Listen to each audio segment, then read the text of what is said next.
Shalom, shalom. First and foremost, giving all glory, honor, and praises to Yahweh, Ba'ashem, Yahawashi, Ba'ashem, Shakadash.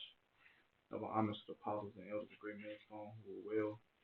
Peace, love, and salutations to the hopeful elect. To preach this truth at the four corners of the globe, which we allow us free to do so. Shalom, shalom. Alright, Lord willing, this be an edifying lesson. Through the spirit and power of Yahweh, Yahawashi. Going into taking heed to Yahawashi's words. All right. Going into the account in Luke 21, Luke the 21st chapter. All right, when Yahawashi was warning his disciples, okay, about the persecution that will come from from Rome upon the Israelites in Jerusalem. All right, during the time of 66 through roughly 70 through 73 AD. You know, which if you listen to Yahawashi in that time and did what the Lord basically told his disciples to do, okay, you would basically escape from that flood of troops of Roman soldiers, which you had Israelites that was being uh, starved out, starved to death. You had Israelites being enslaved by the sword. You know, you had certain Israelites committing cannibalism. You had dire situation. You know, so with that being said, if you took heed to Yahweh's words, you would escape that desolation. This is Luke chapter 21, and basically making a point that just like in those days, all right, if you listen to the words of Yahweh now, you will be exempt from a time much more worse than 70 AD, you know, which is Jacob's trouble. So this is Luke chapter 21, verse 20, and it reads, it says, and when ye shall see Jerusalem compassed with armies, then know that the desolation thereof is nigh. It says verse 21, in which you had certain Israelites who didn't want to pay taxes, in which the Roman during this time Esau did what? He increased taxes to the point where it was becoming a heavier and heavier burden. And then you had a revolt of certain Israelites, you know, certain Israelites, a sect of Israelites who didn't want to pay taxes. So what did they do? They took arms, right? And then you have something known as the Jewish Roman Wars. So it says, let me keep reading. It says, Luke chapter 21, verse 20, and when ye shall see Jerusalem compassed with armies, then know that the desolation thereof is nigh. Then let them which are in Judea flee to the mountains, right? Flee to the wilderness, the outermost parts, right? It says, and let them which are in the midst of it depart out, meaning flee away from the city, okay? Flee out of Jerusalem, go to the mountains, you know, go to the wilderness, which was predominantly most Jakes fled to Western Africa. You had Jakes fleeing everywhere, which we were scattered, but prominently, majority of the Jakes fled to Africa, most most weak western regions of Africa. It says verse 21, then let them which are in Judea flee to the mountains, and let them which are in the midst of it depart out, and let not them that are in the countries enter thereinto, in which this was led by the Flavian dynasty during this time. You have the Roman Empire, you have the Flavian dynasty, right, with Titus, Domitian, and Vespasian.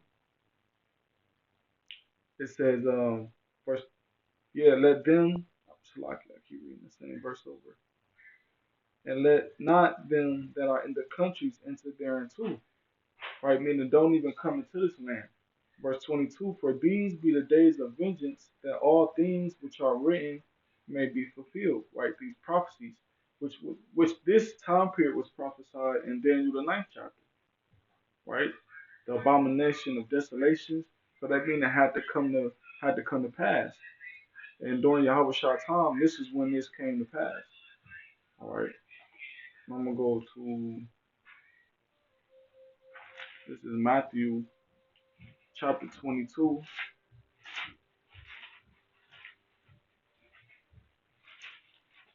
Matthew chapter 22, verse 4. It says, again, he sent forth other servants, saying, tell them which are bidden, behold, I have prepared my dinner. My oxen and my fatling are killed, and all things are ready. Come into the marriage.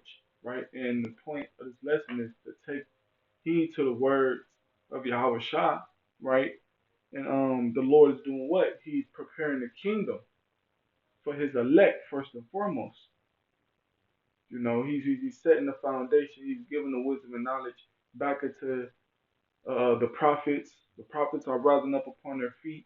You got men that's waking up, men that's now believing on the names. Okay, you got true believers waking up. So with that being said, the Lord is what? He's preparing the kingdom of heaven. Verse 5. And now what are we doing? We're bidding those to the marriage, right? The Lord raised us up to bid other Israelites to come into the marriage, come into the fold, come into this truth. It says, and all things are ready, come into the marriage, verse 5.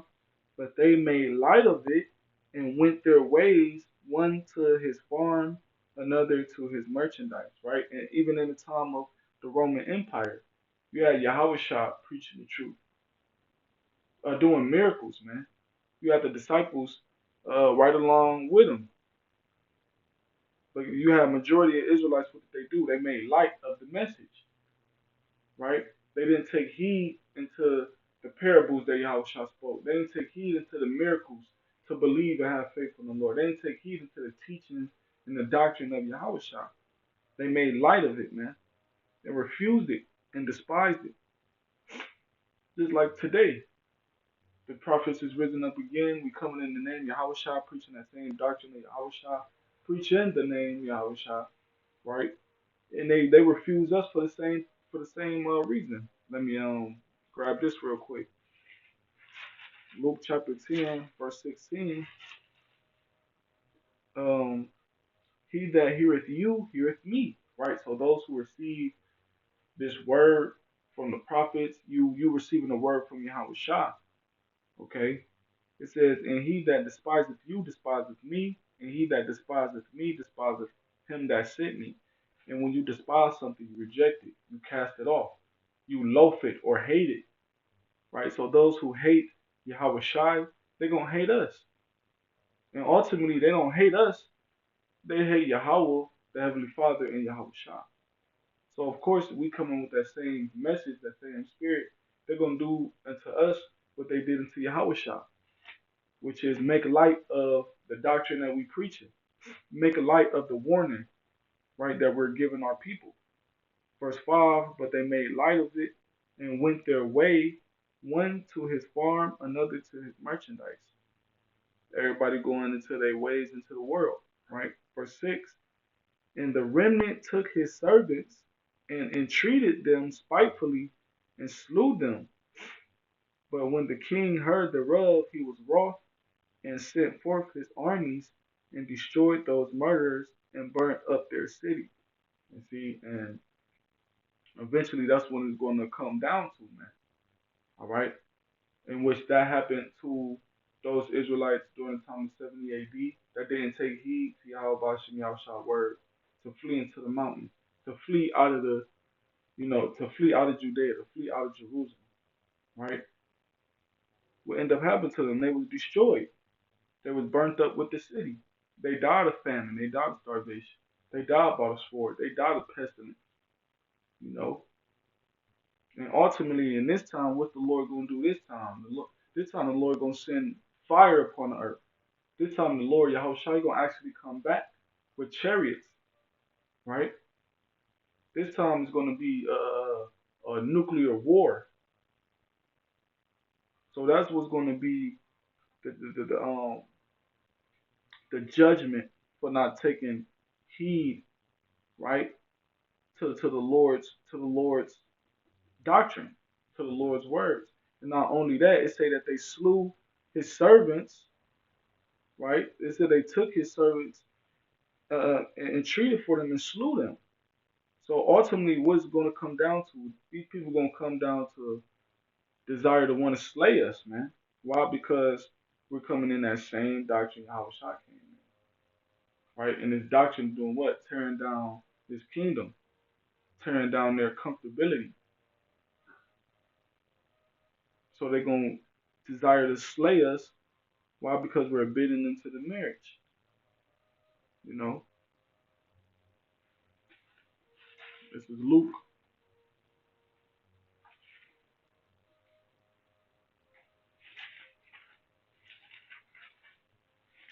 chapter 19, verse 22.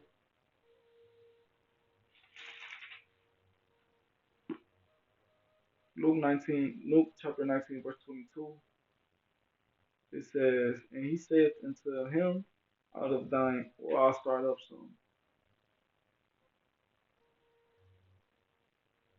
Um,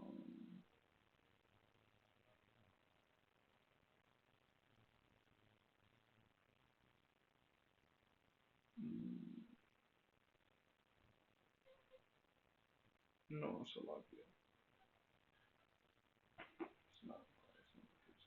Salakia. It's Luke chapter 21. I'll pick back up in Luke 21 where I was at. It's Luke chapter 21, verse I'll pick back up in verse 23. Luke chapter 21, verse 23. But woe unto them that are with child, and to them that give suck in those days, for there shall be great distress in the land and wrath upon the people. And this is talking about during that time, 66 through 73 AD, man. All right. This is talking about that time. And what did the Lord say? Woe unto them that are with child, right? So woe to those who have children. Woe to those who were childbearing, right? Woe to those with a family. Why? Because in those days there's going to be great distress. There's going to be a mass famine. You know, it is going to be a great destruction. It's going to be, uh, you know, a great sword being sent out. The land, the cities that you dwell in is no longer going to have sustenance. You're no longer going to have shelter and protection. You know, you're not going to know where you're going to get your next meal from to be able to nourish yourself. So with that being said, man, this is talking about the time of 66 through 73 AD. Okay, why? Because you have certain Israelites that did go through that, or a majority of Israelites that did go through that during that time period, because they didn't take heed to Yahweh's words, man. Let me grab this real quick. Jeremiah chapter 16, verse 1. This is Jeremiah 16 and 1. The word of the Lord came also unto me, saying, Thou shalt not take thee a wife, neither shalt thou have sons or daughters in this place. For thus saith the Lord concerning the sons and concerning the daughters that are born in this place, and concerning their mothers that bear them, and concerning their fathers that begot them in this land, they shall die of grievous deaths. They shall not be lamented, neither shall they be buried, but they shall be a dung upon the face of the earth.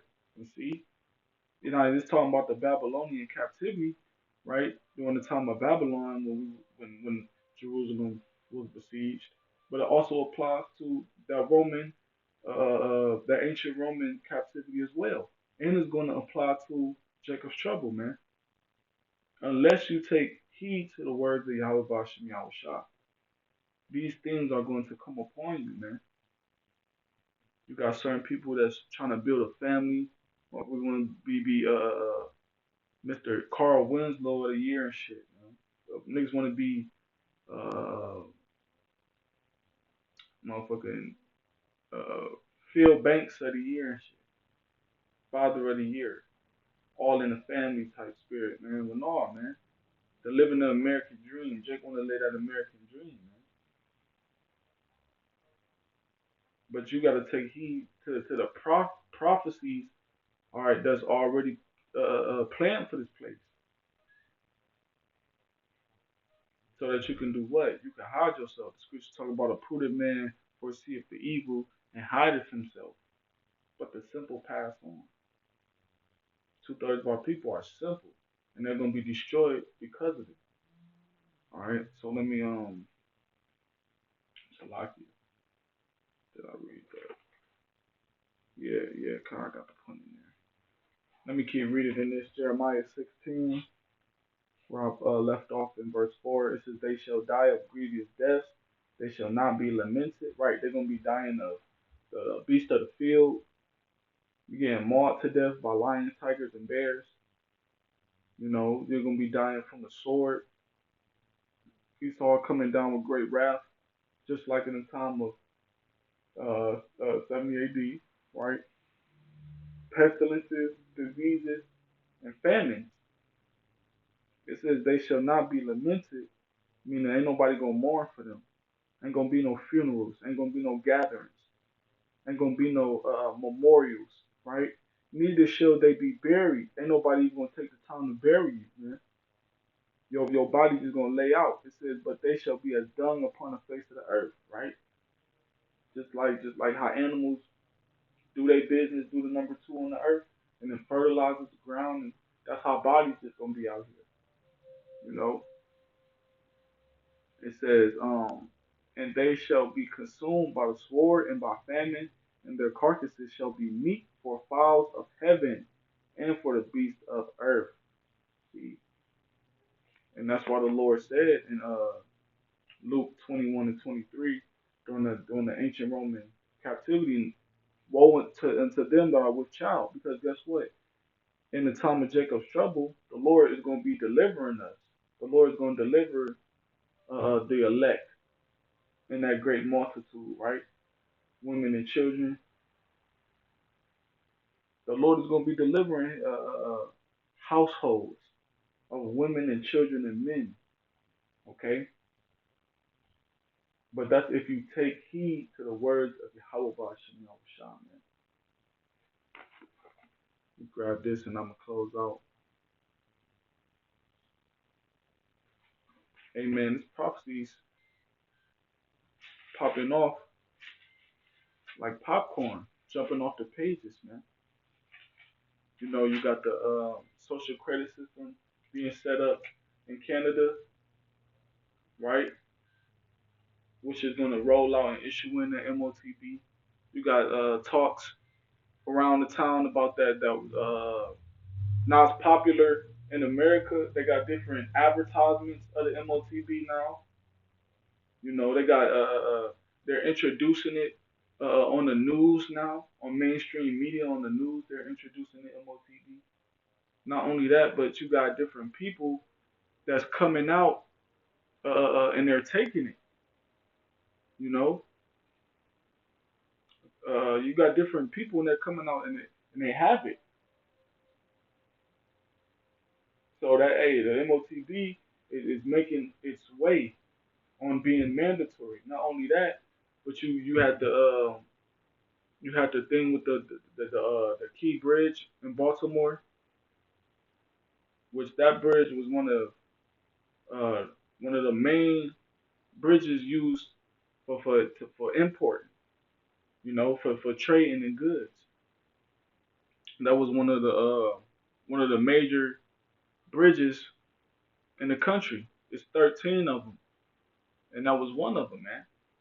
So now that they're saying what uh, um, that's going to cause a slow up in agriculture. That's going to cause a slow up in transporting and importing and export. So what are these things leading to? The downfall of this society.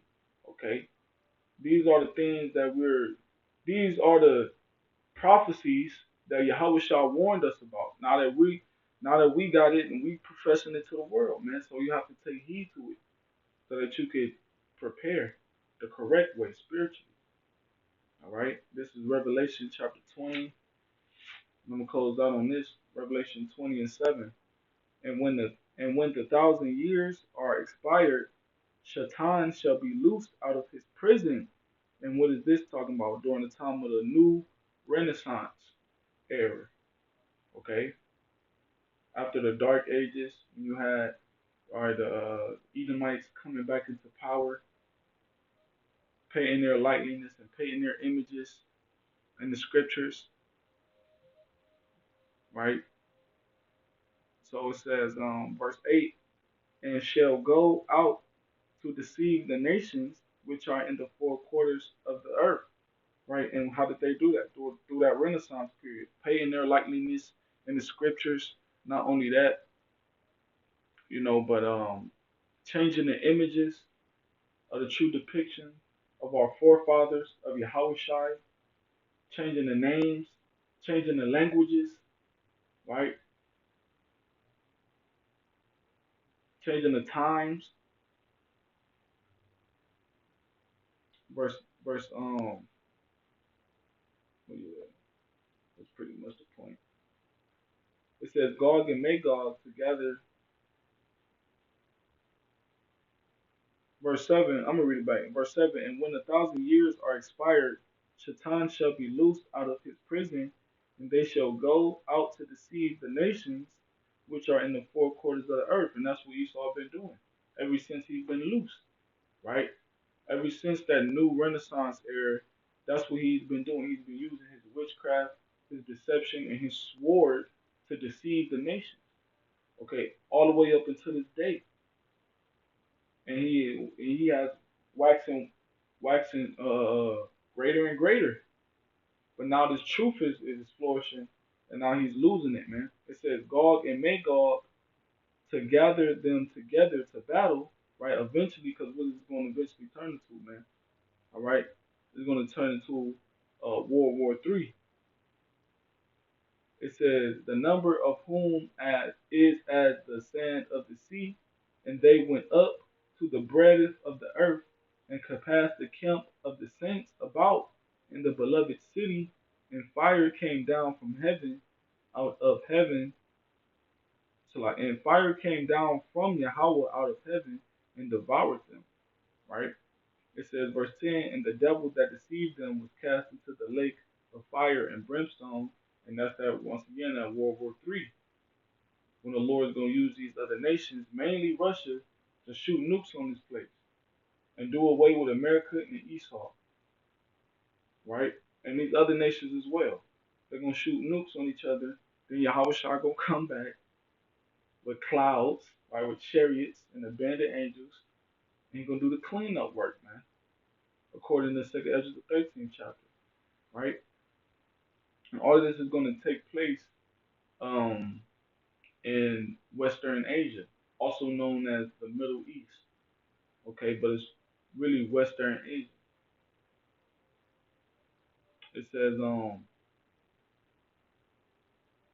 verse 10, and the devil that deceived them was cast into the lake of fire and brimstone, where the beast and the false prophet are, and shall be tormented day and night forever and ever. And that lake of fire is going to be the whole land of America, all 50 states.